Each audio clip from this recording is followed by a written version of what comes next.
آج سے ہزاروں سال پہلے کائنات کے عظیم پیغمبر حضرت ابراہیم علیہ السلام نے اللہ سے ایک ایسی خواہش کی جس نے انسانی عقل کو دنگ کر دیا۔ حضرت ابراہیم علیہ السلام نے کہا، اے میرے رب، مجھے دکھا دے کہ تو مردوں کو کیسے زندہ کرتا ہے۔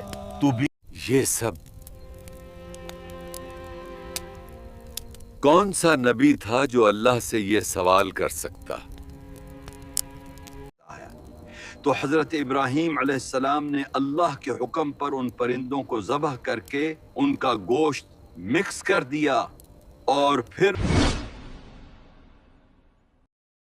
کیا کبھی کسی انسان نے یہ دیکھا ہے کہ مرنے کے بعد وہ دوبارہ کیسے زندہ ہو جاتے ہیں؟ کیا کوئی ایسا نبی ہے جو اللہ سے یہ سوال کر سکتا کہ اے اللہ، مجھے دکھا دے تو مردوں کو کیسے زندہ کرتا ہے؟ یہ وہ نبی تھے جس سے اللہ تعالیٰ نے اپنا خلیل کہا۔ وہ یہ نبی تھے جنہوں نے آگ میں بھی توکل نہیں چھوڑا۔ یہ وہ نہیں تھا جو کسی شک نے پیدا کیا تھا، بلکہ یہ وہ تڑپ تھی جو اطمینان قلب چاہتی تھی۔ آج سے 1000 سال پہلے کائنات کے عظیم پیغمبر حضرت ابراہیم علیہ السلام نے اللہ سے ایک ایسی خواہش کی جس نے انسانی عقل کو دنگ کر دیا۔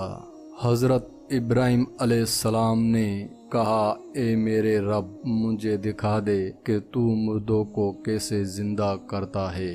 جس پر اللہ تعالیٰ نے فرمایا، اے ابراہیم، کیا آپ کو اس پر کوئی شک ہے؟ جس پر حضرت ابراہیم علیہ السلام نے کہا، جی نہیں، لیکن دل کا اطمینان چاہتا ہوں۔ تو اللہ تبارک تعالیٰ نے حکم دیا، 4 پرندے لو اور انہیں اپنے ساتھ مانوس کر دو۔ حضرت ابراہیم علیہ السلام نے 4 پرندے لیے، جن میں پہلا کبوتر، دوسرا مور، تیسرا مرغ اور چوتھا کوا تھا۔ ان کو دانہ کھلانا شروع کیا، یہاں تک کہ وہ حضرت ابراہیم علیہ السلام کے پکار پر لبیک کرنے لگے۔ پھر ایک دن اللہ تبارک تعالیٰ کا حکم ہوا، اے ابراہیم، انہیں ذبح کر کے ان کے گوشت کا قیمہ بناؤ اور گوشت کو آپس میں مکس کر دو، اور پھر انہیں ایک پہاڑ کی چوٹی پر چاروں طرف پھیلا دو، اور نیچے ہو کر ان پرندوں کو آواز دیجیے۔ تو حضرت ابراہیم علیہ السلام نے اللہ کے حکم پر ان پرندوں کو ذبح کر کے ان کا گوشت مکس کر دیا، اور پھر ان ٹکڑوں کو پہاڑوں پر رکھ دیا، اور پھر حضرت ابراہیم علیہ السلام نے دور ہو کر انہیں پکارا تو اچانک سے پہاڑوں پر پڑے ہوئے ان پرندوں کے گوشت کے ٹکڑے ہلنے لگے۔ پھر وہ ہوا میں اڑ کر جسم کی طرف آئے اور ہڈیوں سے جڑنے لگے۔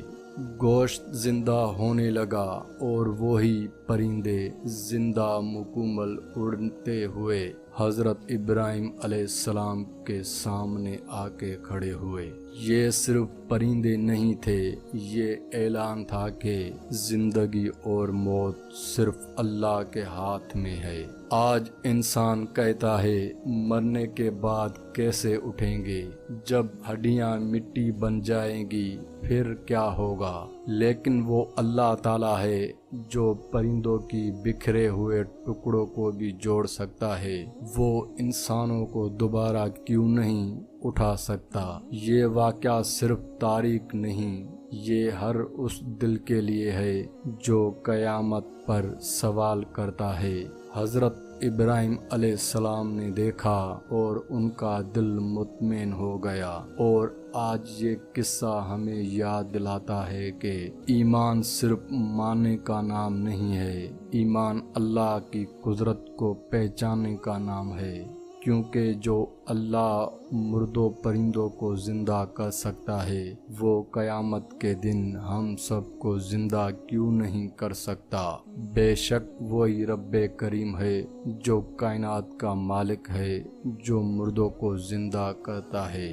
امید ہے ناظرین یہ ویڈیو آپ لوگوں کو ضرور پسند آئی۔